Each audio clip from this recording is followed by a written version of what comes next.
దినాన ఆరాధనకు చేరవచ్చిన మీ అందరికీ కూడా ప్రభుపేట వందనాలు తెలియజేస్తున్నాను. అందరికీ వందనాలు. మనం దేవుని యొక్క వాక్యాన్ని ఈ సమయమందు చదువుకొని ధ్యానించే భాగంలోకి వచ్చాము. ఆరాధనలో ఒక అంశము దేవుని వాక్యాన్ని చదవటం. ఈ వాక్యము ఎందుకంటే మనం ఆ ఎదుగుదలలో ఉపయోగపడుతుంది. విశ్వాసం వృద్ధి చేసుకోవడానికి ఎంతగానో మనకి తోడ్పడుతుంది. కావున విశ్వాసాన్ని మనం అంతకంతకు పెంచుకోవడానికి దేవుడు మనతో అనేక మార్లు మాట్లాడాలి. అలా మాట్లాడుతుండేటప్పుడు మనం తప్పకుండా ఎదిగే వారమే ఉంటాము, విశ్వాసాన్ని వృద్ధి చేసుకునే వారముగా ఉంటాం. ఈరోజు మనం దేవుని యొక్క వాక్యాన్ని శ్రద్ధగా ఆలోచన చేద్దాం.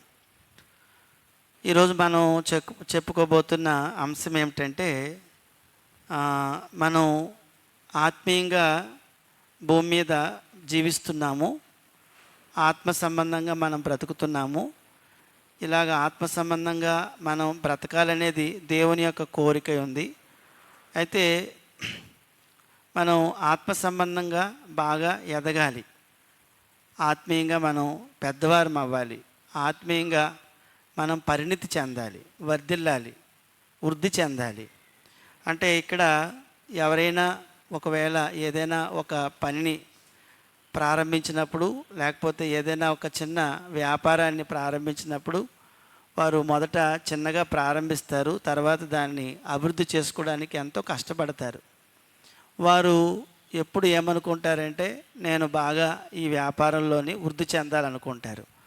అలాగే అన్ని విషయాల్లో, భౌతికమైన విషయాల్లోని ప్రతి ఒక్కరు కూడా ఏమనుకుంటారంటే, తాము చేస్తున్నది అభివృద్ధి చెందాలి అని కోరుకుంటారు.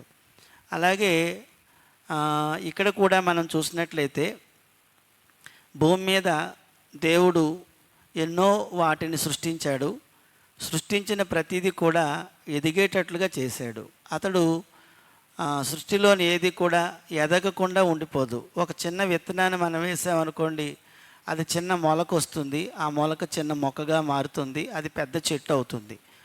అలాగే భూమిపైన జన్మించినది ఏదైనా కూడా ఒక్కొక్కసారి చెరువుల్లో చేపలు వేస్తారు. వేసేటప్పుడు మాత్రం చాలా చిన్న పిల్లల్ని వేస్తారు. తర్వాత దాని నుంచి వచ్చే ఉత్పత్తి ఎంత ఉంటుందంటే, వాళ్ళు వచ్చేటప్పుడు లారీలతో పట్టుకొని వెళ్తారు ఆ పెద్ద ఉత్పత్తిని. అంటే అవి ఏమయ్యాయంటే ఎదిగేటట్లుగా చేశాడు. కొన్ని చేపలు అయితే మన బిల్డింగ్ అంత చేపలు కొన్ని ఉంటాయి. అవి పుట్టేటప్పుడు అంత ఉండవు, చిన్న కణంలాగా ఉంటాయి, చిన్న సైజులో ఉంటాయి. అలాగా ఎదిగినట్లుగానే దేవుడు ఏర్పాటు చేశాడనే సంగతిని మనం చూడాలి.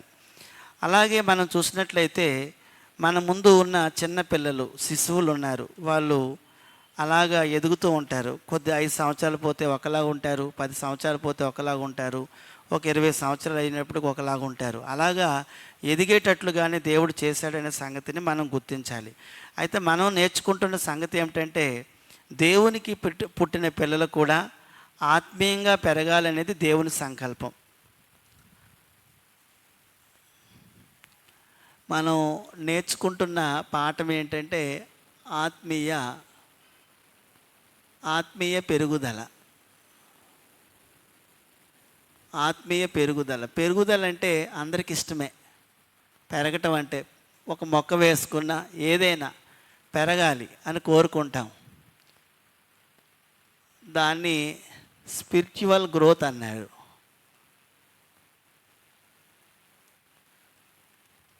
దేవుడు పెరిగేటట్లుగానే సృష్టించాడు, అది మనం గమనించాలి. అప్పుడు ఇక్కడ కూడా దేవుని సంకల్పం ఏమిటంటే, దేవుని సంకల్పం అంటే దేవుని ఆలోచన. దేవుని సంకల్పం ఏమిటంటే, దేవుని కుమారులు ఆత్మీయంగా పెరగాలి, ఆత్మీయంగా ఎదగాలి. అది దేవుని యొక్క సంకల్పం. సంకల్పం అంటే ప్లాన్, దేవుని యొక్క ఆలోచన. అదే చేశాడు దేవుడు. అలా ఉండడం అనేది ఆయనకి ఏమాత్రం ఇష్టం లేదు. అలా ఉండి వెళ్ళిపోవడం అతనికి ఇష్టం లేదు. అంటే నేను 20 సంవత్సరాల క్రితం బాప్తిజం తీసుకున్నాను, లేకపోతే 15 సంవత్సరాల క్రితం బాప్తిజం తీసుకున్నాను, అంటే నేను 5 సంవత్సరాల ముందు, 10 సంవత్సరాల ముందు, 15 సంవత్సరాల ముందు, ఒక 20 సంవత్సరాల ముందు ఇలా మనం ఆలోచించుకుంటూ వెళ్తే మన ఆత్మీయ ఎదుగుదల అనేది తప్పకుండా ఏమవ్వాలంటే ఇలా పెరుగుతూ ఉండాలి, ఇలా పెరుగుతూ ఉండాలి. అది గ్రోత్ అనేది కనిపించాలి. దేవుడికి అది ఇష్టం.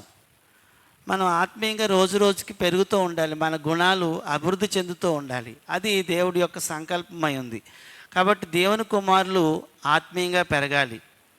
అప్పుడు ఆత్మీయ పెరుగుదల అనే మాటకు అర్థం ఏమిటంటే, ఒకటి పరిశుద్ధపరచబడుట. ఆత్మీయ పెరుగుదలకు అర్థాలు, మీనింగ్స్ ఏమిటంటే, పరిశుద్ధ పరచబడుట. పరిశుద్ధపరచబడుటను ఆత్మీయ పెరుగుదల అన్నారు. రెండోది ఏంటంటే, మనం ప్రత్యేకంగా జీవించడానికి ఇష్టపడుతూ ఉండాలి. ప్రత్యేకంగా జీవించుట. మనం సపరేట్ అయ్యాం లోకంలో నుంచి, దాన్ని ఆత్మీయ ఎదుగుదల అంటాము. మూడోది ఏంటంటే, మనం రోజు రోజుకి దేవుని పోలికలోనికి మార్చబడుతూ ఉండాలి. మార్చబడుతూ రూపాంతరం చెందుతూ ఉండాలి. మార్చబడుట. రోజు రోజుకి మారిపోతున్న వ్యక్తిగా మనం కనిపించాలి. అలాగా మనం కనిపించలేదు అనుకోండి, ఒకవేళ మనలో గ్రోత్ లేదు. ఒక హాస్పిటల్లోని ఎవరైనా ఒక వ్యక్తి ఉంటే అతన్ని నెమ్మదిగా ఆ అనారోగ్యం ఏదైతే ఉందో, ఒకవేళ ఇన్ఫెక్షన్ ఏదైనా ఉందనుకోండి, అది 90% జాయిన్ అయ్యాడు అనుకోండి, ఆ 80%కి, 50%కి, 60%కి, 40%కి, 20కి, 1 అప్పుడు అతనికి ఆరోగ్యం ఎదుగుదల, ఆరోగ్యం వచ్చింది అని అనుకుంటాం. అలాగే మనం కూడా రోజుకి పరిశుద్ధపరచబడుతూనే ఉండాలి. రోజు ప్రత్యేకంగా జీవిస్తూనే ఉండాలి. రోజు దేవుని పోలికలోనికి రోజు రోజుకి మార్చబడుతూ, రూపాంతరం చెందుతూ, పరివర్తన చెందుతూ ఉండాలి. దాన్ని ఏమన్నాడంటే ఆత్మీయ ఎదుగుదల లేదా పెరుగుదల అన్నాడు. కావున ఇది ఆత్మీయ పెరుగుదల అంటే అర్థం అది. ఆత్మీయంగా పెరగటం గురించి దేవుని యొక్క వాక్యము సెలవిస్తుంది. అప్పుడు మనం మొదటి పాయింట్ చూద్దాము. మొదటి విషయం అదేమిటంటే, ఆత్మీయంగా మనం పెరగాలని దేవుడు కోరుకోవడంతో పాటుగా దేవుడే ఒక ఏర్పాటు చేశాడు. ఏర్పాటు ఏ పాయింట్ ఏంటంటే, ఆత్మీయంగా మనం పెరగాలి. ఒక మొక్క పెరగాలి, ఒక జంతువు పెరగాలి అంటే ఏం చేస్తారంటే, దానికి కావాల్సిన మేతను వేస్తారు. అలాగే ఒక మొక్క పెరగాలంటే దానికి కావాల్సిన నీటిని పెడతారు. దానికి కావాల్సిన పోషకాలు ఉన్న దాన్ని ఏదైనా ఎరువును వేస్తారు. ఇలాంటివన్నీ వేసి ఏం చేస్తారంటే దాన్ని పెంచడానికి కృషి చేస్తారు, మనం చూస్తాము. అలాగే ఆత్మీయంగా అంటే మన ఆత్మ ఎదగటానికి, ఆత్మీయ పెరుగుదలకు దేవుని ఏర్పాటు ఒకటి ఉంది. దేవుని ఏర్పాటు అదేంటో మొదట మనం చూడాలి. ఏం ఏర్పాటు చేశాడు? ఆత్మీయ పెరుగుదలకు దేవుడు ఒక ఏర్పాటు చేశాడు. ఆ ఏర్పాటును మనం చూడాలి మొదట. అంటే ఆ ఏర్పాటులోనికి వెళ్తేనే మనం ఆత్మీయంగా ఎదుగుతాము. అది చేశాడు, అది మనం గమనించాలి. అది ఏమిటో ఒకసారి మనం చూసినట్లయితే ఎఫెసీయులకు రాసిన పత్రికలోని 4వ అధ్యాయంలో దేవుడు సంఘాన్ని ఏర్పాటు చేసి ఆ సంఘంలోని మంచి వాతావరణాన్ని పెట్టాడు. అందుకు సంఘ వాతావరణం చాలా ప్రాముఖ్యమైనది. 11వ వచనం నుంచి 16వ వచనంలో కూడా ఎదుగుదము అనే మాట ఉంటుంది. ఎదుగుదము అనే మాట మీరు చూడాలి. ఒకసారి 11వ వచనం చదువుతున్నాం కదా. మనము అందరము విశ్వాస విషయంలోనూ దేవుని కుమారుని గూర్చిన జ్ఞాన విషయంలోనూ ఏకత్వం పొంది సంపూర్ణ పురుషులము అగు వరకు, అనగా క్రీస్తునకు కలిగిన సంపూర్ణతకు సమానమైన సంపూర్ణత కలవారము అగు వరకు ఆయన ఎలాగూ నియమించాడు. ఎలాగూ నియమించింది ఆయనే, దేవుడే నియమించాడు. అంటే ఎవరైనా సంఘంలోకి వచ్చిన వారు ఎంత మేలు పొందుకుంటారంటే, విశ్వాసము, యేసు ప్రభువును గురించిన జ్ఞానంలో అందరిలో ఏకత్వం రావాలి. ఈ ఏకత్వం అంటే అందరి విశ్వాసం ఒకలాగా. ఒకసారి మనం వచ్చినప్పుడు విభిన్నమైన వాతావరణాల నుంచి వచ్చిన వారము, కొంతమంది చదువుకున్న వాళ్ళు సంఘంలో ఉంటారు, చదువుకోలేని వారు సంఘంలో ఉంటారు, పనికి వెళ్ళిన వారు సంఘంలో ఉంటారు, ఉద్యోగాలు చేసిన వారు సంఘంలో ఉంటారు, విభిన్నమైన వృత్తుల్లో ఉన్నవారు ఉంటారు. అనేక మంది సంఘంలోకి వస్తారు. కానీ విశ్వాసాలకు వచ్చినప్పుడు అందరిలో కూడా ఒకే విశ్వాసం ఉండాలి. అది దేవుని కోరిక. విశ్వాసాలు వేరువేరుగా ఉండకూడదు. అందరి విశ్వాసం ఒక్కటై విశ్వాసం నందు అంతకంతకు వర్ధిల్లాలి. అందరూ ప్రభువు రాకడ కోసం ఎదురు చూసేవారుగా, అందరూ కూడా పునరుద్ధానం కోసం ఎదురు చూసేవారుగా, అందరూ కూడా పరలోకం కోసం ఎదురు చూసేవారుగా, అందరూ శ్రమల్లో తట్టుకునేవారుగా, ఇలాంటి విశ్వాసాన్ని వారు వర్ధిల్లింపజేసుకోవాలి. ఇలా విశ్వాసంలో అందరము దేవుని కుమారుని కూర్చున్న జ్ఞాన విషయంలో అందరము ఎలాగవ్వాలంటే ఏకత్వం పొంది సంపూర్ణ పురుషులము. అంటే కంప్లీట్ మ్యాన్ అంటే ఎవరు అంటే యేసు ప్రభువారు. యేసు ప్రభువారిలో అన్ని గుణాల్లో 100% ఉంటుంది. ఆయన మంచి గుణాల సమాహారం గలవాడు. ఆయనలో మనం చూడండి, కొన్ని పోషకాలు తీసుకుంటాం, అవి తింటే అందులో అన్నీ ఎంతెంత పాల్లో ఉండాలో అంత పాల్లో ఉంటాయి. అలాగే ప్రభువువారు కూడా 100కి 100 పాళ్ళు సంపూర్ణ పురుషుడు.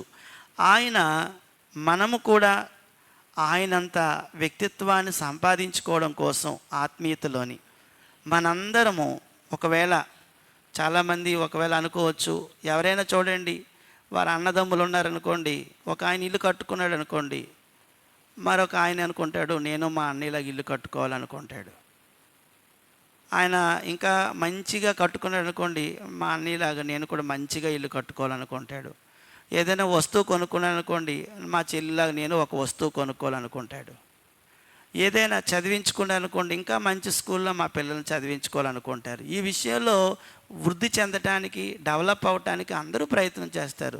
ఒకవేళ ఏదైనా మంచి కాలేజీలోనో యూనివర్సిటీలో చదివిస్తున్నారు అనుకోండి, మా పిల్లల్ని ఇంకా మంచి కాలేజీ యూనివర్సిటీలో చదివించాలని, డెవలప్ చేయాలని అనుకుంటారు.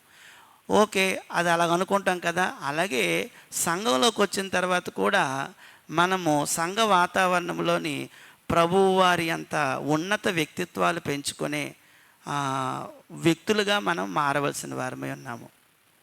అంత క్వాలిటీ పీపుల్ కావాలి దేవుడికి. దేవుడి సన్నిధిలో ఒక దినాన్ని నిలబెట్టుకోవాలి మనల్ని అందరినీ.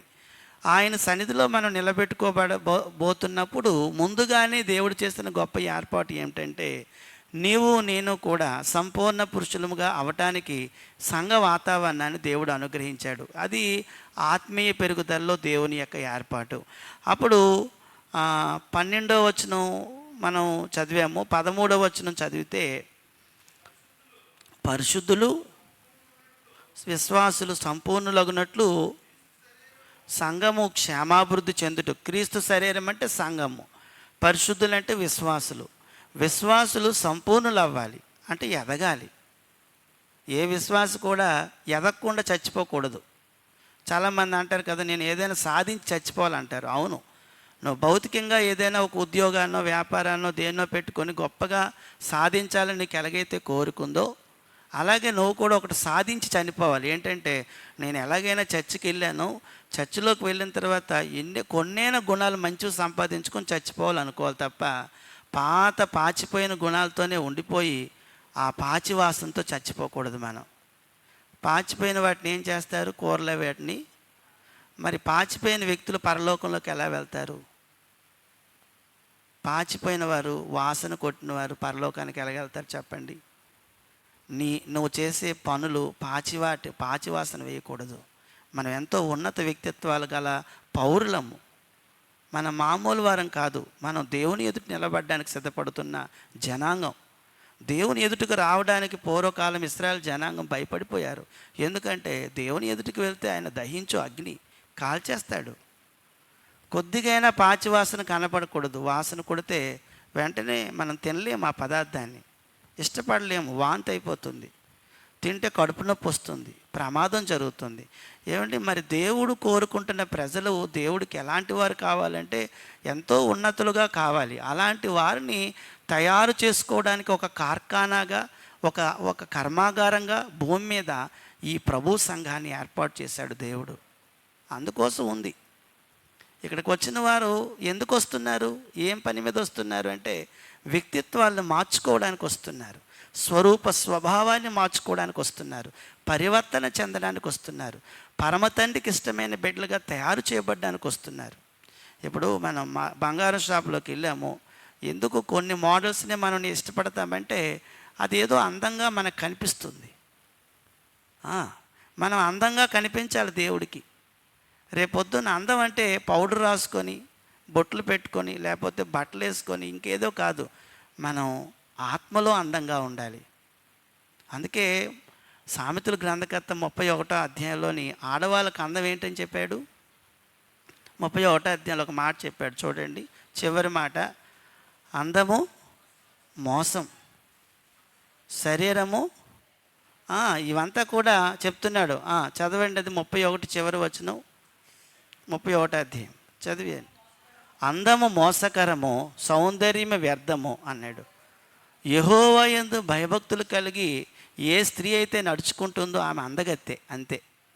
ఇప్పుడు ఒకవేళ అన్నారు, నేను నల్లగున్నాను, నాకు నచ్చట్లేదు నల్లగా ఉండటం, నేను ఏదైనా పౌడర్ ఏదైనా రాసుకోవాలని అనుకుంటాం, కానీ నీ నలుపుదనాన్ని రేపు పొద్దున్న దేవుడు చూడడు. నీ ఆత్మీయ ఎదుగుదలను చూస్తాడు, ఆత్మీయ పెరుగుదలను చూస్తాడు. నీ అందాన్ని చూసి రేపు పొద్దున్న మార్కులు వేయడైనా, నీ లోపల ఉన్న సౌందర్యం, అంతరంగ అలంకరణ కావాలి దేవుడికి, అంతరంగ స్వభావం కావాలి దేవుడికి. అందుచేత అంతరంగ స్వభావాన్ని ఇక్కడ మనం పెట్టుకుంటున్నాం. ఒక డ్రామా వేసిన వ్యక్తి, తెర ఉంటుంది, తెర లోపల ఏం చేస్తాడు తెలుసండి, తయారవుతాడు.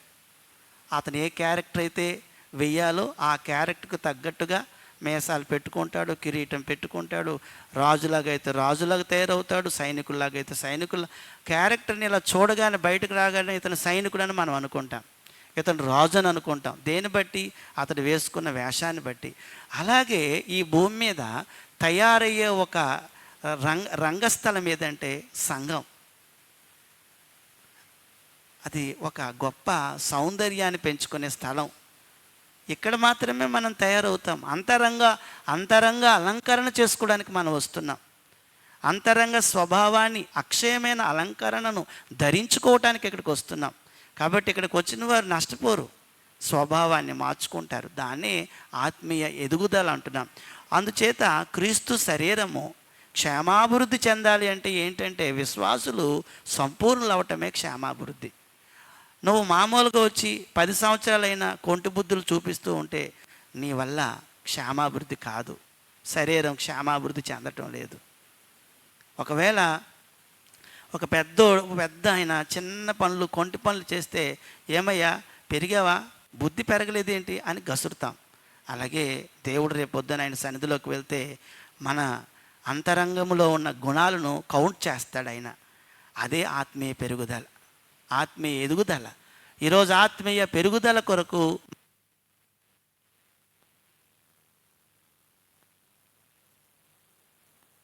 గాను కొంతమందిని ఉపదేశకులుగాను నియమించను. వీరందరూ కలిసి ఏం చేయాలంటే ఆ వస్తున్న వారిని బాగా పెంచాలి.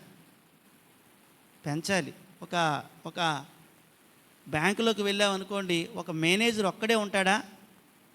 మేనేజర్ ఒక్కడే ఉంటే సరిపోతుందా? మీరు బ్యాంకు చాలామంది వెళ్తున్నాం, అక్కడ 4-5 డెస్కులు ఉంటాయి. అందులో ఒక్కొక్కరు ఒక్కో పని చేస్తే ఆ పని పూర్తవుతుంది. అలాగే సంఘములో కూడా ఒక వ్యక్తి సంపూర్ణుడు కావడానికి, ఆత్మీయంగా ఎదగటం కోసం ఏం చేశాడంటే ఒక్కొక్కరికి ఒక పోస్ట్ ఇచ్చాడు. ఏ పోస్టులు అంటే ఇక్కడ అపోస్తులు, ప్రవక్తలు, సువార్తికులు, కాపరులు, ఉపదేశకులు అనే పోస్టులు ఇచ్చాడు. ఈరోజు అపోస్తులు లేరు, ఈరోజు ప్రవక్తలు లేరు. కానీ ఎవరెవరు ఉన్నారంటే 3 ఉన్నారు. సువార్తికులు ఉన్నారు, కాపరులు ఉన్నారు, తర్వాత ఉపదేశకులు ఉన్నారు. కాబట్టి సంఘము, మన విజయనగర సంఘంలో కాపరులు లేరు. అంటే కాపరులు అంటే సంఘ పెద్దలు లేరు. సంఘ పెద్దలు అవ్వాలంటే వాటికి కొన్ని అర్హతలు ఉండాలి. అర్హతలు గలవారు కావాలి. ఉపదేశకులు, తర్వాత సువార్తికులు, ఈ పనులు చేయటానికి నియమించింది ఎవరంటే దేవుడే నియమించాడు. ఎందుకోసం నియమించాడు చెప్పాం కదా, పైన ఉంది కదా, ఏమని ఉందంటే ఒక మాట చెప్పాడు, క్షేమాభివృద్ధి చెందటానికి, పరిచర్య ధర్మం జరగటానికి. అంటే ఈ క్షేమాభివృద్ధి జరగటానికి, పరిచర్య ధర్మం జరగటానికి, ఈ రెండింటి కోసం కూడా సంఘములోని వీరిని అపాయింట్ చేశాడు. కాబట్టి ఆత్మీయ పెరుగుదలకు దేవుడు చేసిన ఏర్పాటు ఏమిటి అంటే సంఘములో అట్మాస్ఫియర్, వాతావరణం.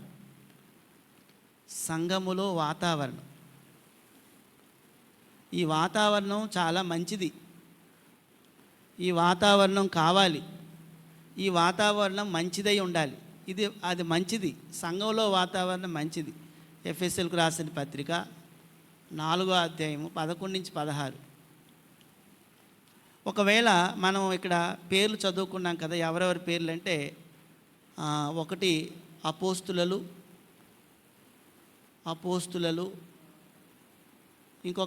ఇంకొకరు ఎవరండి, ప్రవక్తలు, ఇంకెవరు, సువార్తికులు, కాపరులు, ఉపదేశకులు. వీళ్ళందరూ ఉపదేశకులు, బోధకులు. ఇప్పుడు వీళ్ళు లేరు. ఎవరెవరు లేరంటే వీళ్ళు లేరు. అపోస్తలు లేరు, 12 మంది. ప్రవక్తలు కూడా లేరు ఇప్పుడు. కానీ సువార్తికులు ఉన్నారు, కాపరులు, ఉపదేశకులు. వీళ్ళు చేయవలసిన పని ఏమిటంటే సంఘ క్షేమాభివృద్ధి.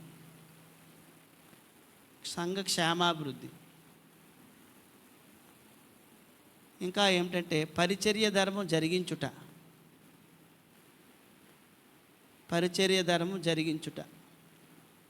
ఈ పని చేయాలి. చేస్తే ఆ సంఘంలో మంచి వాతావరణం, అప్పుడు ఆ వ్యక్తులు ఆత్మీయంగా ఎదుగుతారు. తర్వాత ఇంకో వచనం చదువుదాం. అందులోనే మరొక వచనం పూర్తిగా చదవలేదు, 14వ వచనం చదువుతున్నాను చూడండి. అందువలన మనం ఇక మీదట పసిపిల్లలమై ఉండి అన్నాడు. అంటే పసిపిల్లలుగా సంఘంలో ఉన్నామనుకోండి, మధ్యలో విశ్వాసాన్ని పోగొట్టుకుంటాం. పసిపిల్లలు, చిన్నపిల్లలు ఉన్నారనుకోండి, ఏది ఇచ్చినా నోట్లో పెట్టేసుకుంటారు. ఒకవేళ విషం ఇచ్చినా కూడా నోట్లో పెట్టేసుకుని చనిపోతారు. వాళ్ళు చిన్నపిల్లలు, పసిపిల్లలు, వాళ్ళకి ఏమీ తెలియదు. సంఘానికి వస్తున్నాము, వచ్చిన తర్వాత సంఘంలో ఉన్న మనము బయట ఉన్న వారితో మోసపోకూడదు, బయట ఉన్న వారి వద్ద మోసపోకూడదు, అబద్ధ బోధల చేత మోసపోకూడదు. అందుకే పసిపిల్లలమై ఉండి మనుషుల యొక్క మాయాలు ఉపాయాల చేత వంచనతోనూ తప్పు మార్గానికి లాగే కుయుక్తితోనూ గాలికి కొట్టుకొని పోనట్లు కల్పింపబడిన ప్రతి ఉపదేశమునకు ఇటు అటు కొట్టుకొని పోవచ్చు, అలల చేత ఎగురగొట్టబడిన వారైనట్లు ఉండక ప్రేమ కలిగి సత్యము చెప్పుచు క్రీస్తు వలె ఉండుటకు మనము అన్ని విషయముల్లో ఎదుగుదము అనే మాట ఉంది. కిందకెళ్తే 16వ వచనం చివరిలో అభివృద్ధి కలుగు చేసుకొనుచున్నది, అభివృద్ధి అనే మాట ఉంది. అదే రాశాను. ఆత్మీయ పెరుగుదల అంటే ఆత్మీయ అభివృద్ధి. కాబట్టి ఈరోజు మన సంఘంలో ఎక్కువ మంది, అంటే ఒకవేళ ఆదివారం రావచ్చు, వెళ్ళిపోతున్నారు, పురుషులైనా ఎవరైనా. కానీ ఎక్కువ మందికి దేవుని పని చేద్దాము అంటే, దేవుళ్ళో నేను మంచిగా ఎదుగుదామనే కోరిక ఎక్కువ మంది పురుషుల్లో లేదు. వాళ్ళు ఎప్పుడు కూడా పరుగులే తెస్తున్నారు. ఒకవేళ అలాగైతే ఈ సంఘం క్షేమాభివృద్ధి చెందదు. ఏ సంఘమైనా క్షేమాభివృద్ధి చెందాలంటే అక్కడున్న పురుషులు ఏం చేయాలంటే కొంత సమయాన్ని దేవుడికి ఇవ్వాలి. పెద్దలు తయారవ్వాలి సంఘంలో. మనం ఏమనుకుంటామంటే మా ఆయన బాగా పనిచేసుకొని మా కుటుంబాన్ని ఏదో పోషిస్తే చాలు, చర్చికి వెళ్తున్నాము, ఏదో వెళ్ళి వస్తాము అని భార్యలు అనుకోవచ్చు. ఒకవేళ అలా కాకుండా ఏమనుకోవాలంటే నా భర్త ఒక మంచి విశ్వాస నాయకుడిగా తయారవ్వాలని ఆ భార్య కోరుకోవాలి. పిల్లలు కూడా మా నాన్నగారికి మేము సపోర్ట్ చేయాలి విశ్వాసంగా ఎదగటానికి అని అనుకోవాలి. అలా కాకుండా ఏదో మా నాన్న పని చేస్తాడు, వస్తాడు, మాకు ఏదో పెడితే చాలు అని అనుకుంటాము. ముసలవుతారు, అలాగే చనిపోతారు, అంతే, అయిపోయినట్టే వాళ్ళ జీవితం. కానీ సంఘం క్షేమాభివృద్ధి కొరకు దేవుడు అలాంటి వాతావరణాన్ని కోరుకోవటం లేదు. అలాగైతే మరి ఎలాగా సంఘాలు అభివృద్ధి చెందుతాయి? సంఘాలు అభివృద్ధి చెందవు. సంఘ క్షేమాభివృద్ధి కొరకు దేవుడు ఒక మంచి వాతావరణాన్ని భూమి మీద ఏర్పాటు చేశాడు. ఇప్పుడు చాలామంది ఏమనుకుంటారంటే భౌతిక ఎదుగుదలే నిజమైన ఎదుగుదల అనుకుంటారు. కానీ భౌతిక ఎదుగుదల నువ్వు చెందుతున్నా కూడా ఆత్మ సంబంధమైన పెరుగుదల కూడా కావాలి. అందుకోసం సంఘములో కొంతమంది పురుషులు త్యాగం చేయాలి. ఏదో శుక్రవారం ప్రార్థనకు వస్తున్నాను, త్యాగం చేశాను, ఆదివారం ఆరాధనకు వచ్చాను, త్యాగం చేసుకుని ఆదివారం ఆరాధన చేయడం బాధ్యత. మనం తప్పకుండా రావాలి. ఇశ్రాయేలీలు విశ్రాంతి దినాన్ని తప్పకుండా ఏం చేయాలి?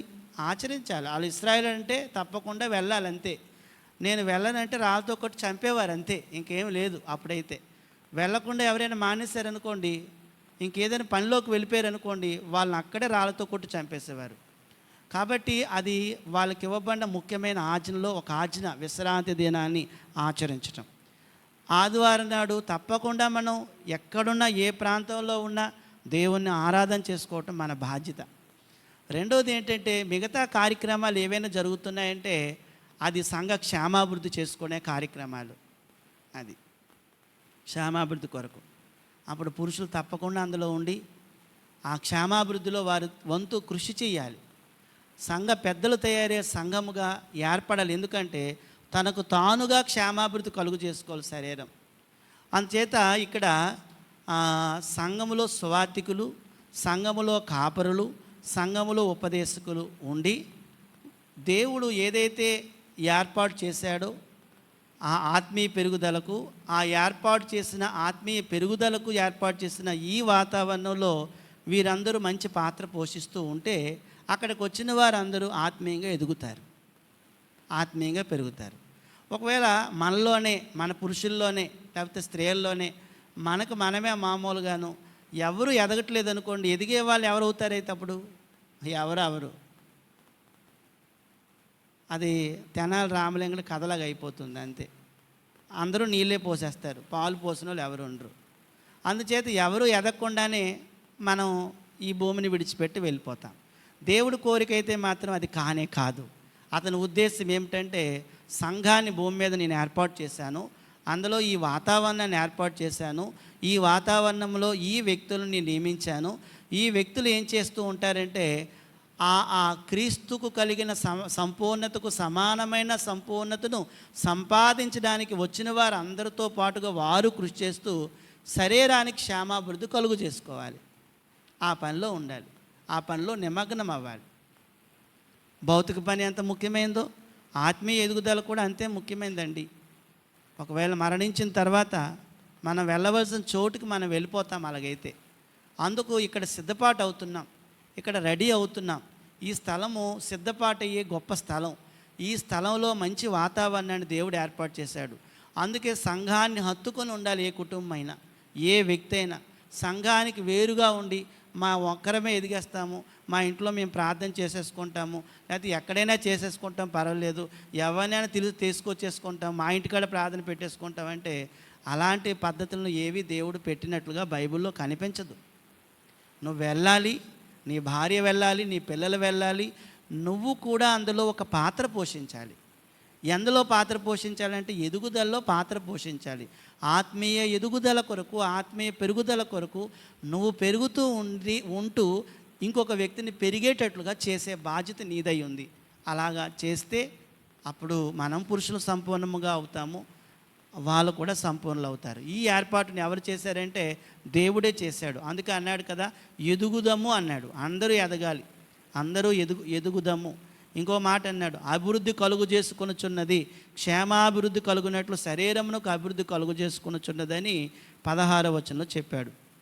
అందుచేత ప్రియమైన సహోదరి సహోదరులారా, ఈ గొప్ప సంగతిని మనం అర్థం చేసుకోవాలి.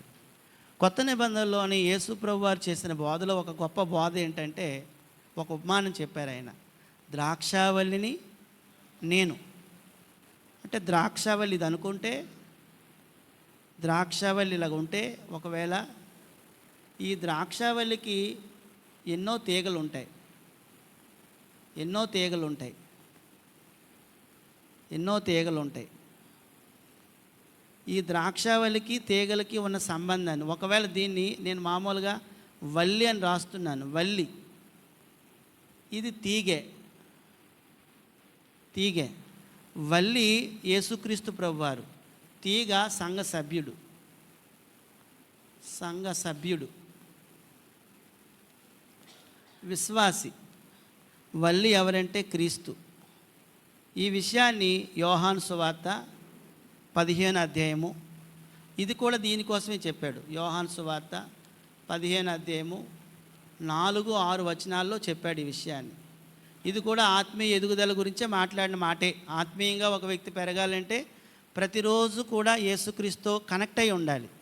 నువ్వు ఎక్కడైనా, నీ దగ్గర, అందరి దగ్గర, మన దగ్గర సెల్ ఫోన్లు ఉన్నాయి కదా, టవర్స్ ఎక్కడైతే లేవో అక్కడ నుంచి మనకి సిగ్నల్స్ రావు. అక్కడ మనకి సిగ్నల్స్ ఉంటాయి కదా, పాయింట్స్ కనిపించవు. అలాగే దేవుడితో నువ్వు ఏ ప్రాంతంలో ఉన్నా కూడా ఆ టవర్తో మనం లింకప్ అయి ఉండాలి. లింకప్ అవ్వకపోతే నువ్వు తెగిపోయావు అనుకో, నీలో పెరుగుదల ఉండదు, ఇంకా తగ్గిపోద్ది. నాకు ఆఫీస్ పని ఉందండి, ఆ పని ఉందండి, ఈ పని ఉందండి, ఆ ఊరు వెళ్ళానండి, ఈ ఊరు వెళ్ళానని అనుకొని నువ్వు ఎప్పుడు పడితే అప్పుడు నీ సిగ్నల్స్ నువ్వు కట్ చేసేసుకున్నావు అనుకో, అలాంటప్పుడు కూడా నీకు ఎదుగుదల ఉండదు. నువ్వు ఎప్పుడు ప్రభువుతో అలాగ అంటిపెట్టుకొని ఉండాలి. అది ఆయన కోరుతున్నది, ఆయన చేసిన ఏర్పాటండి. అంటే ప్రభువుతో ఎలాగంటే సంఘ కార్యక్రమాలన్నింటిలో కూడా నువ్వు నీ కుటుంబం ఉండాలి, అంతే. నువ్వు ఎంత చదువురువైనా, ఎంత గొప్పవాడివైనా, ఎంత వేదాంతివైనా, ఎంత విద్వాంసుడివైనా, ఎన్ని గొప్ప పనులు చేస్తున్నా కూడా, ఎన్ని కీర్తి ప్రతిష్టలు ఉన్నా కూడా సంఘానికి వేరుగా మనం ఉన్నామనుకోండి, అలాంటప్పుడు మనము ఎదగలేము. ఆత్మీయ ఎదుగుదల అనేది ఉండదు. పరిశుద్ధ పరచబడటం జరగదు, ప్రత్యేకంగా జీవించడం జరగదు, దేవుని పోలికలోకి మార్చబడటం కూడా జరగదు. దేవుని పోలికలోకి మార్చబడాలి అంటే వల్లితో ఉండాలి. రూపాంతరం చెందాలంటే వల్లితో ఉండాలి. ఆయన ప్రత్యేకంగా జీవించడానికి మనల్ని పిలిచాడు. అలాగ మనం జరగాలంటే ఖచ్చితంగా ఆ పని జరగాలి. 4వ వచనం నుంచి మనం చదువుదాం. చదవండి. నా యందు నిలిచి ఉండుడి అంటే ఎక్కడికి వెళ్ళిపోకూడదు, ఆయన యందే ఉండాలి. మీ యందు నేనుంటాను, నిలిచి ఉంటాను. నిలిచి ఉంటే కానీ ఫలింపదు. అలాగే ఫలింపరు అంటే ఎదగురు అని అర్థం, అభివృద్ధి చెందరని అర్థం. ఫలింపరు. తర్వాత ద్రాక్షావల్లి నేను, తీగలు మీరు. ఎవడు నా యందు నిలిచి ఉండునో, నేను ఎవరి యందు నిలిచి ఉండునో వాడు బహుగా, చూసారు, బహుగా ఫలిస్తాడు. ఇంకా నాకు వేరుగా ఉండి చేసుకోవచ్చు, అన్నీ చేసుకోవచ్చు, ఆత్మీయంగా ఏమీ చేయలేరు. ఇప్పుడు నేను పనికి వెళ్ళిపోతాను, పనులు చేసుకుంటాను. కొంతమంది వారమంతా కష్టపడతారు, అవి చేసుకోవచ్చు, దానికేం ఆటంకం. వారమంతా చదివేసుకుంటారు, వారమంతా కాలేజీకి వెళ్ళిపోతారు, వారమంతా అన్నీ చేస్తారు. ఆ భౌతికమైన పనులకి ఏమీ ఆటంకం ఉండదు. అందులో నీకు మంచి మార్కులు వస్తాయి, మంచి ప్రమోషన్లు వస్తాయి, మంచి గ్రేడ్ వస్తుంది, అన్నీ వచ్చేవచ్చు నీకు. కానీ ఆత్మీయంగా ఏమీ చేయలేరు. పరిశుద్ధంగా నువ్వు బ్రతకాలంటే అంటుకట్టబడి ఉండాలి. ప్రత్యేకంగా బ్రతకాలంటే ఆయనతోనే ఉండాలి. నీలో మార్పు రావాలంటే మాత్రం ఆయనతోనే ఉండాలి. నీ మాట మారాలన్నా, నీ చూపు మారాలన్నా, నీ ఆలోచన విధానం మారాలన్నా, నువ్వు ఎంతో స్పెషల్గా ఉండాలంటే ఆయనతో ఉంటేనే నువ్వు స్పెషల్గా ఉండగలుగుతావు, లేకపోతే ఉండలేవు. నువ్వు ఎంత చదువుకో, నువ్వు ఒకవేళ PhD చేసి నువ్వు సిగరెట్ మానలేవు, నువ్వు త్రాగడం మానలేవు. యేసుప్రభువుని నమ్ముకో, త్రాగడం మానేస్తావు, గంజాయి మానేస్తావు, నీ బ్రతుకు మారిపోతుంది. కానీ యేసుప్రభుతో అంటుకడితే నీ ఆత్మ మారిపోతుంది, నీ ఆత్మలో రూపాంతరం వచ్చేస్తుంది, ప్రత్యేకమైన జీవితం వస్తుంది. ఈ భూమి మీద మనుషులు ఎవ్వరూ బ్రతికేటట్లుగా కాకుండా నువ్వు ప్రత్యేకమైన జీవిత హోదాను కలిగి ఉంటావు. అది అంటుకట్టబట్టం అంటే, అది ఫలించటం అంటే. నీ పనులేమీ ఆగిపోవు. అందుచేత మనం ఏమనుకుంటున్నామంటే, ద్రాక్షావల్లి యేసుప్రభు వారు తీగలు మనం. కాబట్టి నేను ఒక తీగనైతే నేను అంటిపెట్టుకొని ఉంటే కనుక నేను బహుగా ఫలిస్తాను. బహుగా ఫలించడం అంటే ఆత్మీయంగా ఎదుగుతానని అర్థం, ఆత్మీయంగా పెరుగుతానని అర్థం. నన్ను చూసిన వాళ్ళు ఏమంటారంటే ఇంతకు ముందులాగా ఇప్పుడు నువ్వు లేవు, మారిపోయావని ఖచ్చితంగా చూసిన వాళ్ళు అంటున్నారు అంటే నేను ఆత్మీయంగా పెరిగిపోతున్నాను. అది విషయం. మనం ఏమనుకుంటామంటే మనం భౌతికంగా ఎవరైనా డిఫరెన్స్గా కనబడితే ఎంత బాగా డెవలప్ అయ్యావయ్యా, ఎంత డెవలప్ అయిపోయావు, ఆ ఊరేళ్ళు ఎంత మారిపోయావు అంటే ఏ విషయంలో అంటారంటే, ఒకవేళ ఆ నీళ్లు పడ్డాయి నీకు తెల్లగా అయిపోయావు, ఆ నీళ్లు పడ్డాయి నువ్వు లావుగా అయిపోయావు, ఆ నీళ్లు పడ్డాయి నీకు అనారోగ్యం రాలేదు, ఆ నీళ్లు పడ్డాయి అది ఇది జరిగిందని ఒకవేళ భౌతికమైన వాటి కోసం మాట్లాడతారు.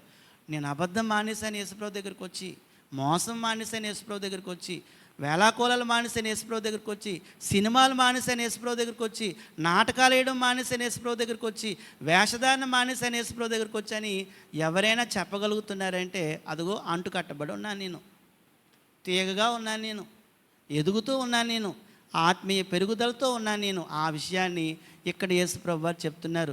మీరు బహుగా ఫలిస్తారని చెప్పాడు. తర్వాత ఏమన్నాడు? 6వ వచనంలో ఏమంటున్నాడంటే, నా యందు నిలిచి ఉండని ఎడల వాడు ఎండిపోతాడు,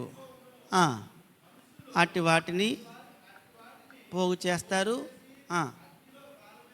అవి కాలిపోతాయి. అది దృశ్యం, సాదృశ్యం. దేనికంటే నరకంలో వేయబడతారు అని దానికి సాదృశ్యం. అది ఎవరైతే వేరవుతారో, ఎవరైతే ప్రపంచానికి ద్రాక్షావల్లి యేసుప్రభు వారు, ఆయన ఆ వల్లి ఆయన యేసుప్రభు వారికి ప్రపంచంలో ఉన్న మనుషులందరూ అంటుకట్టబడి ఉండాలి, అతకబడి ఉండాలి.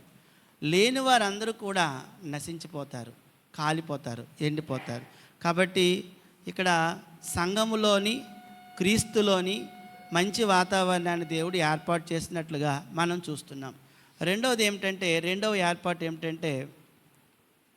రెండవ ఏర్పాటు వ్యక్తుల యొక్క సహవాసము, సహకారము. వ్యక్తుల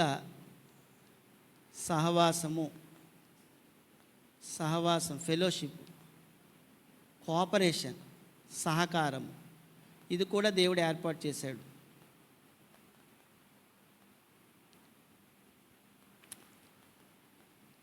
ప్రభువారు అనుకుంటే, ప్రభువారు భూమి మీద ఉండేటప్పుడు ఎంతమందికి ట్రైనింగ్ ఇచ్చారండి?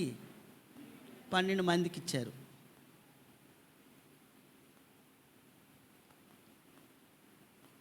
ఈ 12 మంది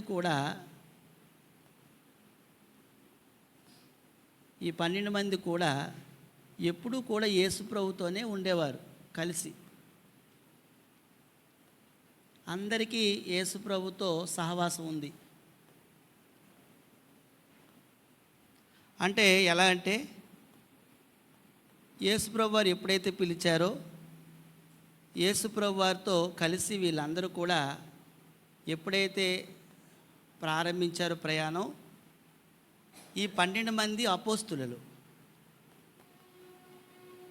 12 మంది అపోస్తులు.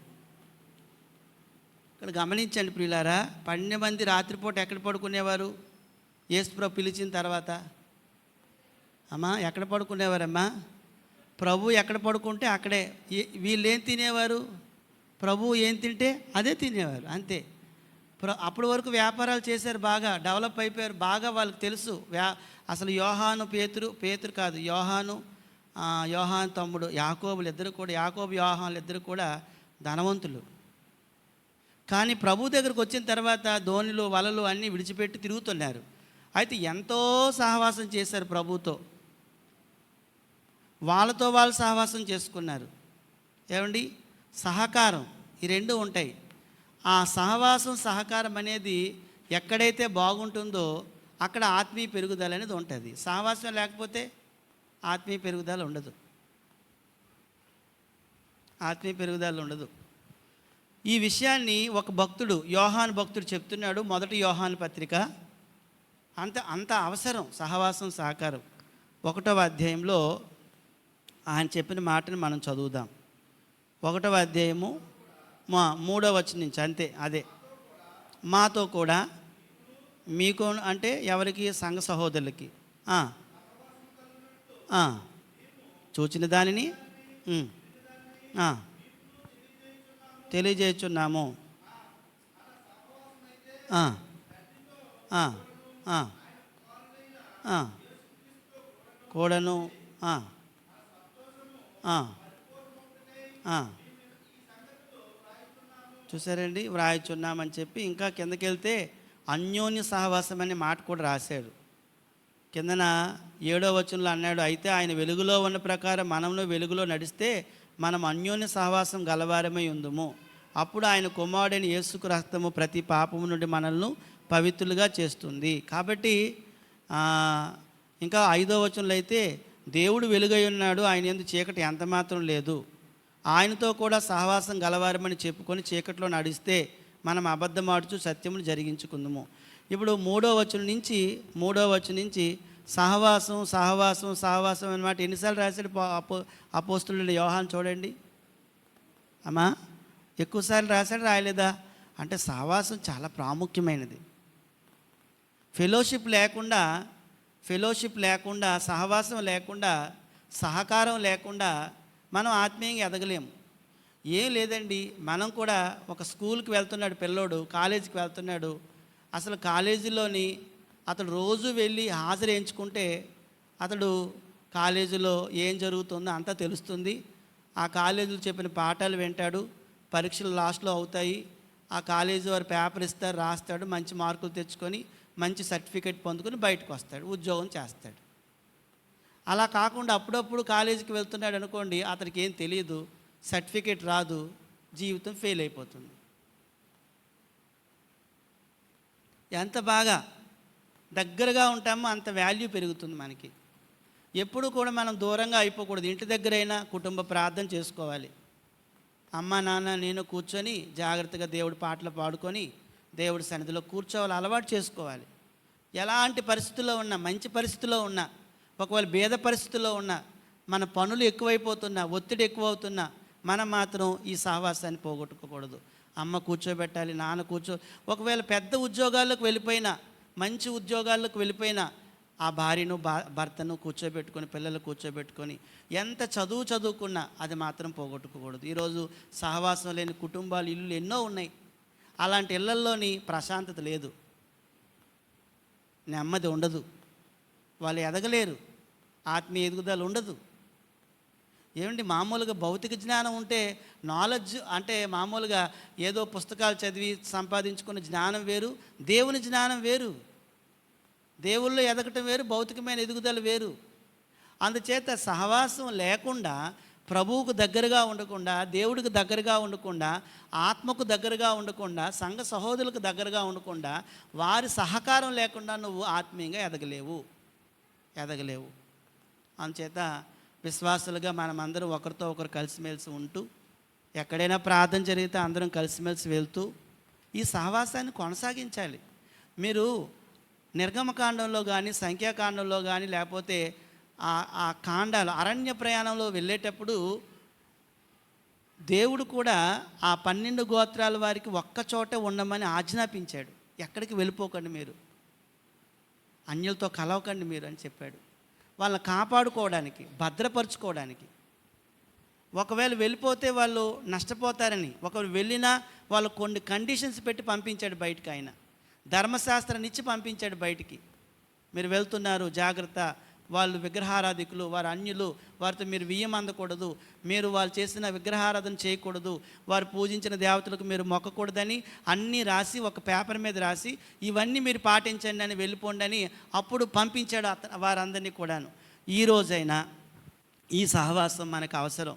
బయటికి వెళ్తున్నాడు, కాలేజీకి వెళ్తున్నాడు పిల్లడు, 12 గంటలు ఉంటున్నాడు కాలేజీలో. స్కూల్లో అయితే ఉదయం 8 గంటలకు ఆటో ఎక్కిస్తే రాత్రి 8 గంటలకు ఆటో నుంచి దిగుతాడు. 12 గంటలు యవ్వనస్తులు కాలేజీలో, స్కూల్లో ఉంటున్నారు. వాళ్ళకి లోకమే ఎక్కువ ఉంటుంది. ఇంటికి వస్తాడు, హోంవర్క్లు అంటాడు, కూర్చుంటాడు, చేస్తాడు, మళ్ళీ పడుకుంటూ పోతాడు. ఉదయాన్నే వాళ్ళ అమ్మ లంచ్ బాక్స్ కడుతుంది, పట్టుకొని వెళ్ళిపోతాడు, అంతే అయిపోయింది. ఇప్పుడు సహవాసం ఏది ఆ బిడ్డకి? ఏది సహకారం మీద? వాళ్ళ తల్లి కానీ తండ్రి కానీ ఏం సహకారం చేస్తున్నారు? అప్పుడు అలాంటప్పుడు ఎలాగ అతడు ఆత్మీయ ఎదుగుదల చెందగలుగుతాడు? చెందలేడు. కాబట్టి ఆత్మీయ పెరుగుదలకు దేవుడు చేసిన ఏర్పాటు ఏంటంటే, ఒకవేళ మన ఇంట్లోనే ఉంటే ఒకరికొకరు మనం సహకారం చేసుకొని ఆత్మీయ పెరుగుదలకు తోడ్పడాలి. మనకు సంఘాన్ని ఏర్పాటు చేశాడు. అందులో సువార్థికులని, ఉపదేశకులను, అలాగే పెద్దలను ఏర్పాటు చేసి వీరందరూ కలిసి ఆ మందను జాగ్రత్తగా కాపాడాలి, వాళ్ళని అభివృద్ధి చేయాలి. ఈ సహవాసాన్ని వాళ్ళు కోరుకున్నారు. వాళ్ళు అంటున్న మాట ఏంటో తెలుసా? మేము ఎలాగైతే సహవాసం చేశామో మీరు కూడా అట్టి సహవాసాన్ని కలిగి ఉండాలని మేము కోరుతున్నాము. అలా చేస్తే మీకు ఎంతో సంతోషం కలుగుతుందని చెప్తున్నారు. అందుచేత సహవాసం లేకుండా మనం ఆత్మీయంగా ఎదగలేము, సహకారం లేకుండా ఆత్మీయంగా ఎదగలేము. కాబట్టి మనం సంఘానికి ఎందుకు వస్తున్నామంటే ఆ సహవాసాన్ని పొందుకోవడానికి, ఆ సహకారాన్ని పొందుకోవటానికి, ఆ సహవాస సహకారాల వల్ల ఆత్మీయంగా పెరగడానికి వస్తున్నాం. అందుకు వస్తున్నాం చర్చికి, అటెండెన్స్ కోసం కాదు. అలా మనం వచ్చిన ప్రయోజనం మనకేమీ ఉండదు. తర్వాత మనం వచ్చేది దేనికంటే ఈ సహవాసం నేను కోల్పోకూడదు నాయనా. ఆనాడు అపోస్తలులు మీతో ఎలాగైతే అనుక్షణం ఉన్నారో, ఒకవేళ నేను కాసేపు నా పని చేసుకున్న మిగతా సమయంలో ఎప్పుడైనా అవకాశం దొరికితే సహవాసాన్ని మాత్రం నేను వదులుకోనని ఆ సహవాసాన్ని నువ్వు ఇష్టపడాలి, ఆ సహకారాన్ని మనం పొందాలి. అందుకే కొరింథీయులకు రాసిన మొదటి పత్రిక, రెండో పత్రిక, 13వ అధ్యాయము. కొరింథీయులకు రాసిన మొదటి పత్రిక, రెండో పత్రిక ఎవరెవరితో సహవాసం చేయాలో 13వ అధ్యాయం 14వ వచనం.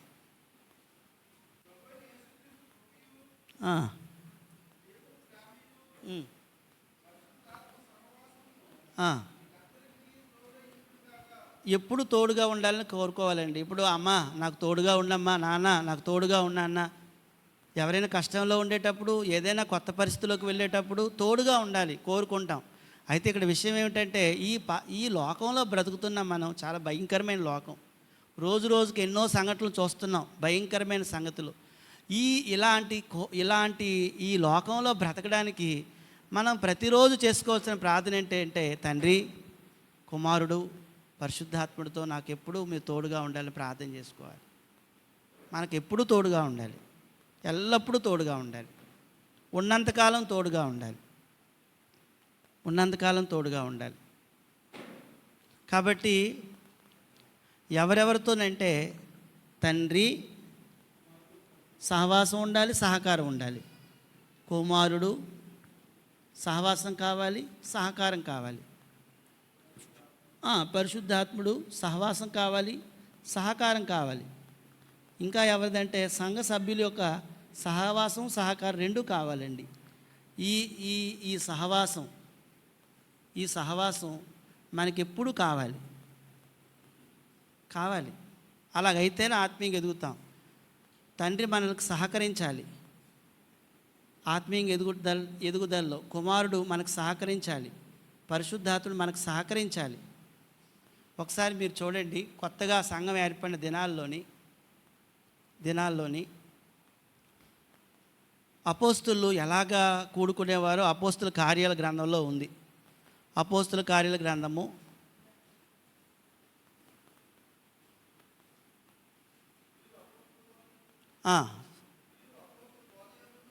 42:42లో సహవాసమందును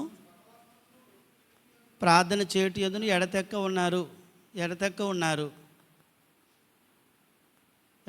ఉన్నారు. వీళ్ళు అనుదినం దేవాలయం తప్ప కూడుకుంటున్నారు. ఎవరు?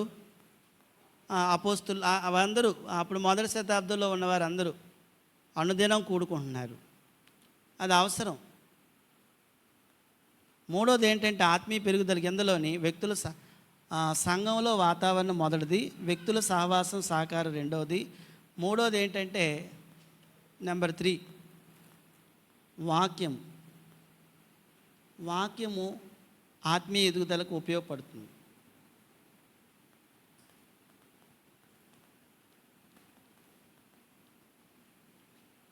దేవుని వాక్యం, తర్వాత దేవుని యొక్క బోధ, అపోస్తుల బోధ, డాక్ట్రిన్.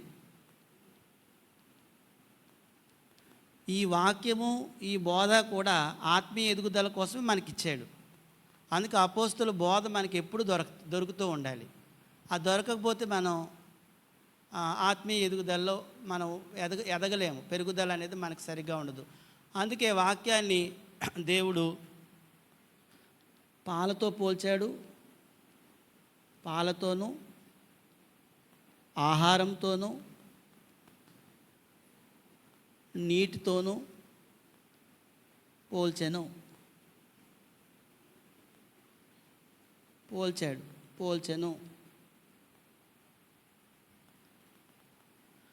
ఇంకోటి ఏంటంటే బోధ విషయంలో ఏం చెప్పాడంటే జాగ్రత్తగా ఉండండి అని చెప్పాడు. ఉండండి, జాగ్రత్తగా ఉండండి. ఆ బోధ మిమ్మల్ని రక్షిస్తుంది, ఆ బోధ మిమ్మల్ని కాపాడుతుంది, ఆ బోధ మిమ్మల్ని ఎదిగింపజేస్తుంది.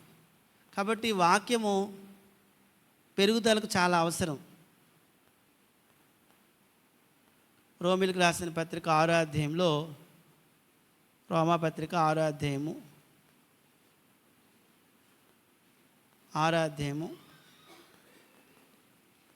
16వ వచనం నుంచి మనం చూస్తే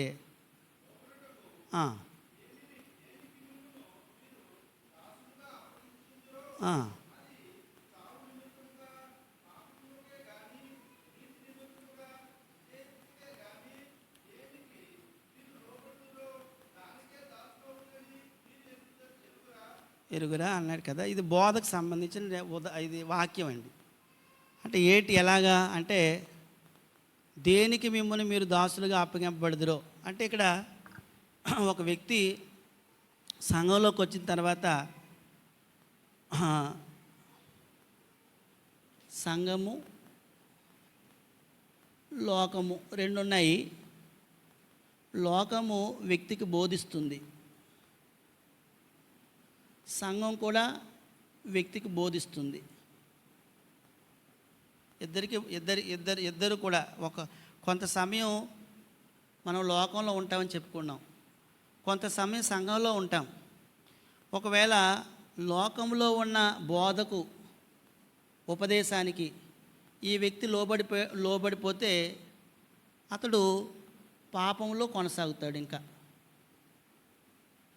ఒకవేళ సంఘంలోకి వచ్చిన తర్వాత సంఘంలో ఉన్నదానికి ఆ బోధకి ఒకవేళ లోబడుతూ ఉంటే నీతిని కొనసాగిస్తాడు. అంతే రెండు.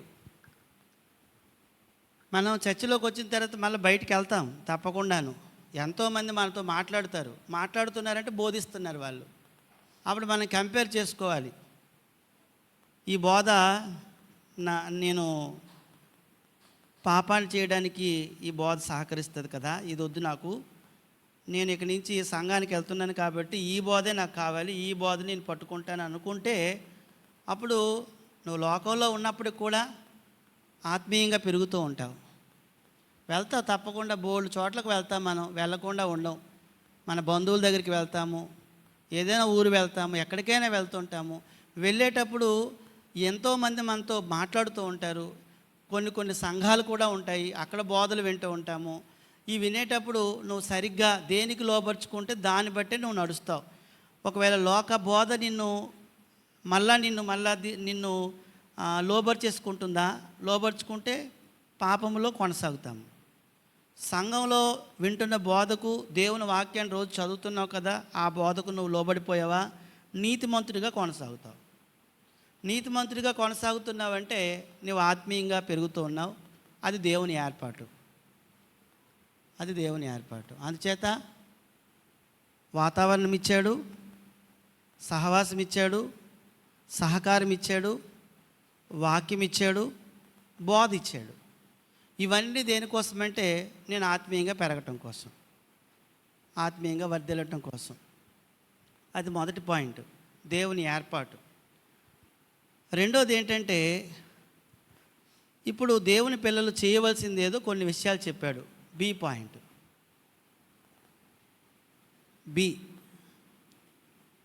దేవుని కుమారులు ఎదగాలంటే, ఆత్మీయంగా అభివృద్ధి చెందాలంటే దేవుని కుమారులు చేయవలసిన సంగతులు కూడా దేవుడు స్పష్టంగా తన గ్రంథంలో రాయించాడు. అపోస్తుల ద్వారా పరిశుద్ధాత్ముడు వ్రాయించాడు, చక్కగా తెలియజేశాడు. ఏంటో మనం మామూలుగా చూసినట్లయితే దేవుని కుమారులు చేయవలసినవి ఇందాక మనం చదివాము. 6:16 ప్రకారము నీతికి దాసులుగా మనం చేసుకుంటూ ఉంటే తప్పకుండా మనం 6:12 చదివితే 6:12 లోబడినట్లుగా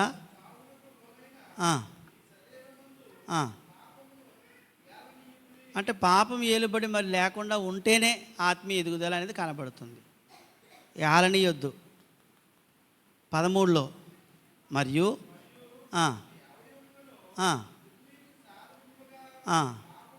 అప్పగింపకుడి అప్పగించుకోకండి, పాపానికి అప్పగించుకోకండి, మీరు దుర్నీతికి వాటిని సాధనాలుగా చేసుకోకండి. మరి దేనికి సాధనాలుగా అప్పగించుకోవాలంటే మీ అవయవాలు నీతి సాధనాలుగా దేవునికి అప్పగించుకోండి అంటే ఎంత క్లియర్గా చెప్పేశాడు చూడండి. అంటే ఏ వ్యక్తి అయితే శరీర అవయవాలను నీతికి దాసులుగా అప్పగించుకుంటాడో ఆ వ్యక్తి ఆటోమేటిక్గా ఎదిగిపోతూ ఉంటాడు. దేవుని కుమారులు చేయవలసిన మొదటి పని ఏంటంటే తాను నీతికి దాసుడు అవ్వాలి. నీతి అంటే అర్థం ఏంటి?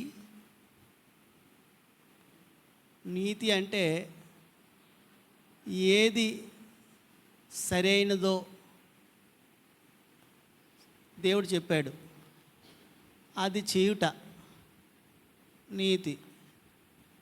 దేవుడు ఏదో సరైనదని చెప్తున్నాడు, అది మాత్రమే మనం చెయ్యాలి, దాని నీతి అన్నాం. దుర్నీతి దానికి వ్యతిరేకమైన పదం. దేవునికి ఇష్టము కానిది చేయుట అది దుర్నీతి. చేయుట అంటే పాపం, అతనికి ఇష్టం కానిది పాపం చేస్తూ కొనసాగటం అంతే. అప్పుడు రోమాలోనే చెప్పాడు 6:16 చదివేశాం అది.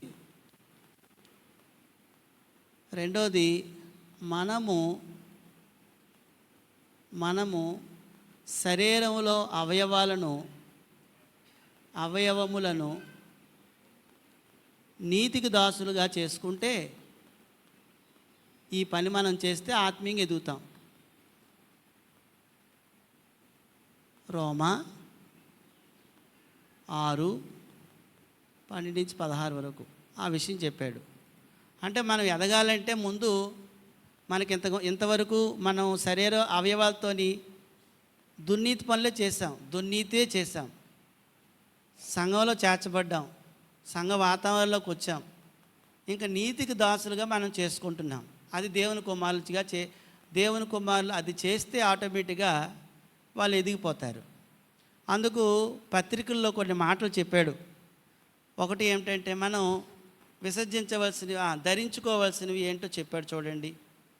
నీతికి సాధనాలుగా మనం ధరించుకోవాల్సినవి ఒకసారి చదవండి. కొలస్సీ పత్రికలో 3వ అధ్యాయంలోని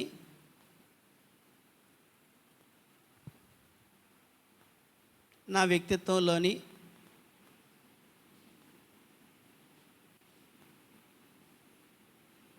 నేను ఏవైతే ధరించుకుంటే ఆ ధరించుకోవటం వల్ల' కొలస్సీ పత్రిక 3వ అధ్యాయము చదవండి.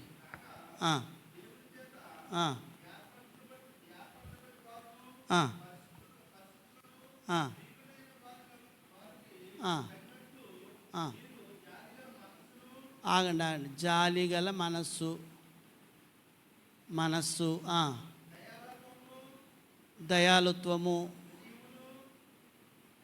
దయాలుత్వము వినయము సాత్వికము దీర్ఘశాంతము ఇవి మనలోకి వచ్చేయాలి, ధరించుకోవాలి, వేసుకోవాలి. అంటే ఇవి ధరించుకోవాల్సినవి. ఈ వ్యక్తి ఇంతకుముందు వీరికి లేవు, ఇప్పుడు కొత్తగా వేసుకుంటున్నాడు.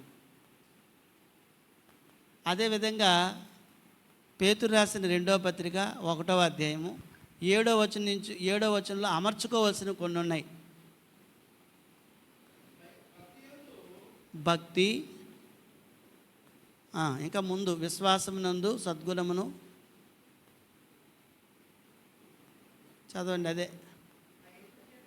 ఆ, ఆ, ఆ, ఆ. విశ్వాసమునందు సద్గుణము,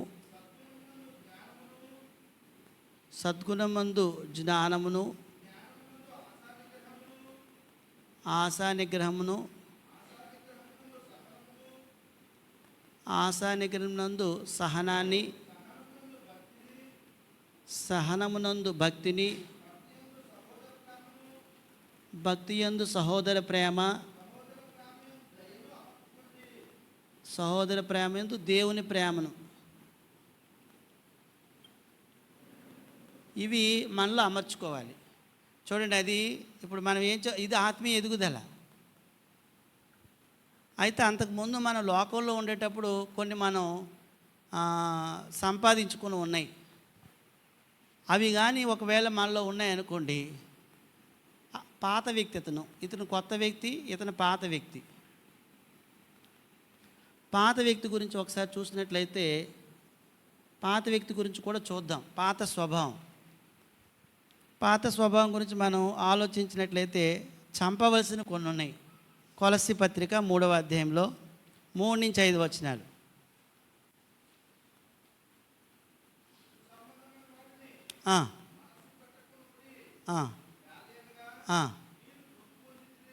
ఆగండి, మీరు మృతి పొందారు. 3వ అధ్యాయం 5వ వచనమేనా? చూసారు, ఇవి పాత స్వభావం ఏంటట? చదవండి. అనగా ఇగో చూడండి, జారత్వము, అపవిత్రత, కామాతురత, దురాశ, ధనాపేక్ష. తర్వాత ఇంకా కిందకి వెళ్తే విసర్జించవలసి ఉన్నాయి 8-9. చంపాలి, కోపము, ఆగ్రహము, దుష్టత్వము, దూషణ, మీ నోట బూతులు. చాలండి, ఇవి విసర్జించవలసినవి.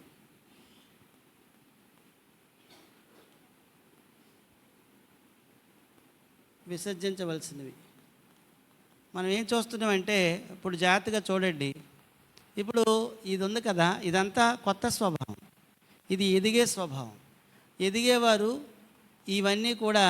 ఇవన్నీ ధరించుకోవాలి, వీటిని అమర్చుకోవాలి. అమర్చుకొనవలసినవి. అమర్చుకోండి. బైబిల్ ఏం చెప్తుందంటే ధరించుకోండి. ఒకే వ్యక్తి, ఇద్దరు వ్యక్తులేం కాదు. ఈ వ్యక్తిలోని ఇతను పాత స్వభావంతో ఉన్నాడు.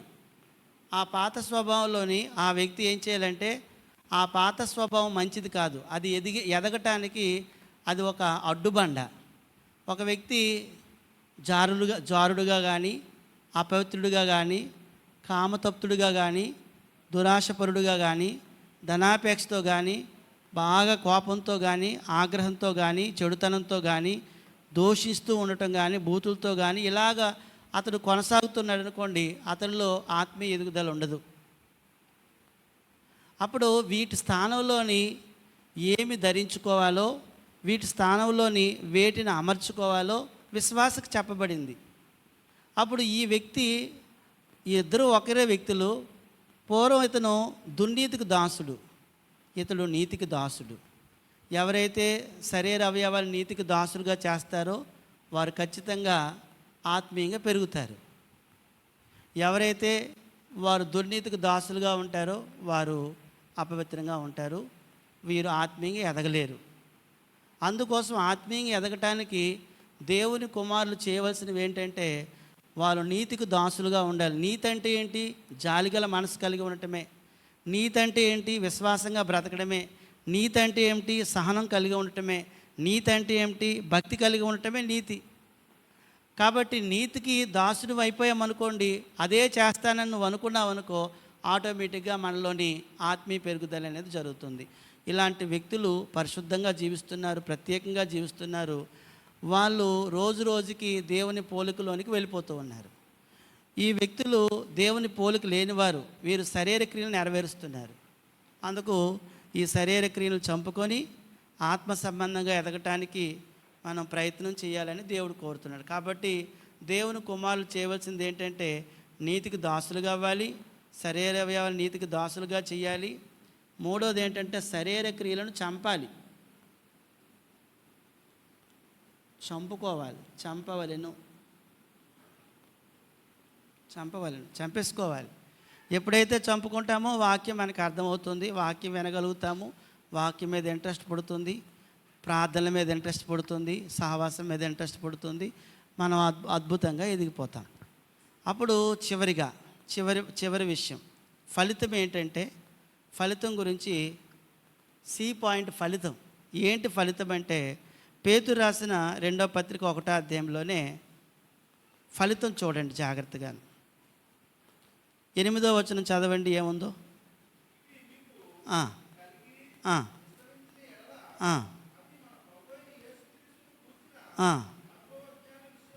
విషయములో ఎవరిని సోమరులైనను, అది ఫలితం. సోమరులు నిష్ఫలులు కాకుండా చేస్తుంది, ఫలితం, రిజల్ట్ అది. ఇవి చేస్తే నెంబర్ 1 ఫలితంలో 1వ నెంబర్ ఫలితము, రిజల్ట్ 1 ఏంటంటే, ఎవరైతే ఇక్కడి నుంచి వద్దాం సంఘంలో ఈ మంచి వాతావరణాన్ని కలిగి ఉంటారో, సహవాసంతో ఉంటారో, వాక్యాన్ని బోధన జాగ్రత్తగా కలిగి ఉంటారో, నీతికి దాసులుగాను శరీర క్రియలను చంపుకుంటారో, వారు సోమరులు నిష్ఫలులు కాకుండా ఉందురు. ఏంటి? మనం ఫలించాలి, అది దేవుని కోరిక. పేతురు రాసిన 2వ పత్రిక 1వ అధ్యాయము 8వ వచనం. అమ్మా, అంటే మనుషుడు ఏం విత్తుతాడు దాన్నే కోస్తాడు. ఒకవేళ ఈ గుణాలను విత్తుకున్నామనుకోండి, రేపొద్దున మంచి పంట వస్తుంది. ఈ గుణాలు విత్తుకున్నామనుకోండి, రేపొద్దున చెడ్డ పంట వస్తుంది. కాబట్టి ఫలం కావాలి, ఫలితం కావాలి. ఫలితం కావాలంటే మనం ఫలాలు లేకుండా అయిపోకుండా ఉండాలి. అలా లేకుండా ఉండాలంటే ఖచ్చితంగా దేవుని కుమారులు చేయవలసింది చేయాలి, ఆత్మీయంగా ఎదగాలి. ఆత్మీయంగా ఎదగకపోతే నువ్వు ఫలించకుండా పోతున్నావు, నష్టపోతున్నావు. 1వ అధ్యాయం 4వ వచనం చదవండి, అందులోనే ఇంకో ఫలితం చెప్పాడు. బట్టి అమూల్యములను అత్యధికములైన వాగ్దానములను ఏమిచ్చాడు? వాగ్దానాలు అనుగ్రహించాడు. తర్వాత ఎందుకు ఇచ్చాడు? తర్వాత చదవండి.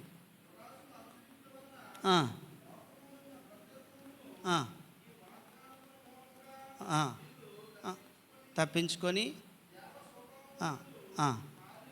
చాలండి. దేవ స్వభావంలో పాలివారం అవుతామండి. మనకు వాటా ఉంటుంది. దేవ స్వభావంలో పాలివారమవుదుము అంటే ఒక వ్యక్తి దేవస్వభావంలోకి రావాలంటే ఆ వ్యక్తి ఖచ్చితంగా ఇదిగో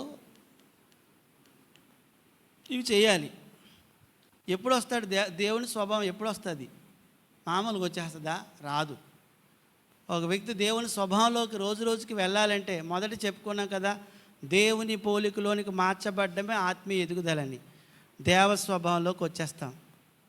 దేవస్వభావంలోకి రావడానికి ఏలోని బిలోని చెప్పిన పనులు చేస్తే అప్పుడు సిలోకి మనం వెళ్తాం. ఏలోని బిలోని చెప్పిన వాటిని మనం చేస్తే అప్పుడు ఫలితంలోకి వెళ్తాము. కాబట్టి నేను దేవస్వభావం నాకు రావాలి అంటే ఇదిగో ఇదంతా జరగాలి. ఈ ఆత్మీయ ఎదుగుదల జరగాలి, ఆత్మీయ పెరుగుదల జరగాలి. ఇంకో మాట మనం చదువుకొని మనం చూద్దాము, ముందుకు వెళ్దాము. పేతురు రాసిన 2వ పత్రిక 1వ అధ్యాయం 11వ వచనం చదవండి. 11 చేయవారైతే ఎప్పుడునూ తొట్టిల్లరు, అలాగునా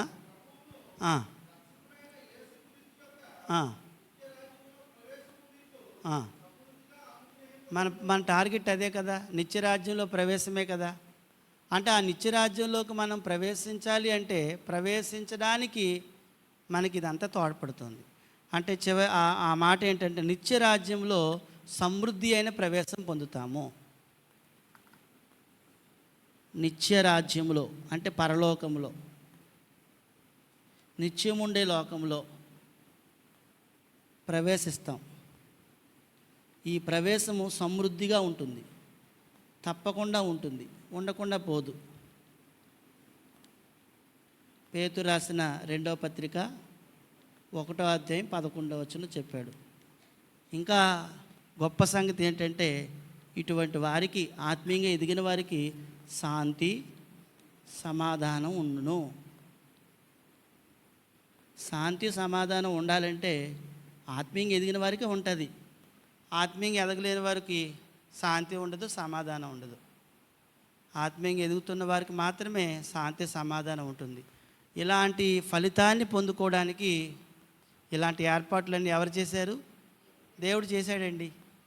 అందుకే మనకి వాగ్దానాలు ఇచ్చాడు, ఆశీర్వాదాలు ఇచ్చాడు, మనకి బోల్డ్ అన్ని మరి ఎన్నో మేలు చేస్తున్నాడు. ఆయన చేసిన మేలు చాలా గొప్పవి. అంచేత మనం ఈరోజు నేర్చుకున్న పాఠం ఏంటంటే అన్నీ ఎదుగుతున్నాయి, మనం ఎదగాలి. మనం ఎదగటానికి ఏం చేశాడు దేవుడు, అసలు ఆయన ఏర్పాటు ఏంటో మనం చూసాం. అందుకు సంఘం చాలా గొప్పది, అద్భుతమైనది. ఆ సంఘంలో ఉన్న వాతావరణం చాలా అద్భుతమైన వాతావరణం. ఇంత మంచి వాతావరణాన్ని మనకి దేవుడు అనుగ్రహించి మనల్ని ప్రేమిస్తున్నాడు. అలాగే ఈ సహవాసం చాలా గొప్పది, ఈ సహకారం చాలా గొప్పది. ఇది మామూలు సహవాసం, మామూలు సహకారం కాదు. ఒకవేళ ఎవరైనా వ్యాపారం పెట్టుకుంటున్నాను, ఒక 50,000 ఇవ్వండి అంటే ఇచ్చారనుకోండి, ఆ వ్యాపారం ఒకవేళ వర్ధిల్లిన తర్వాత నువ్వు 50,000 ఇస్తావు, బాగానే ఉంది. ఆ తర్వాత నువ్వు వ్యాపారం చేస్తావు, డెవలప్ అవుతావు. కానీ భూమి మీద ఆ వ్యాపారం చేయగలుగుతావు. పరలోకంలో కూడా నువ్వు ఉండాలి అంటే ఇక్కడ గొప్ప సహవాసాన్ని దేవుడు అనుగ్రహించాడు, సహకారాన్ని ఇచ్చాడు, వాక్యం ఇచ్చాడు, గొప్ప బోధన ఇచ్చాడు.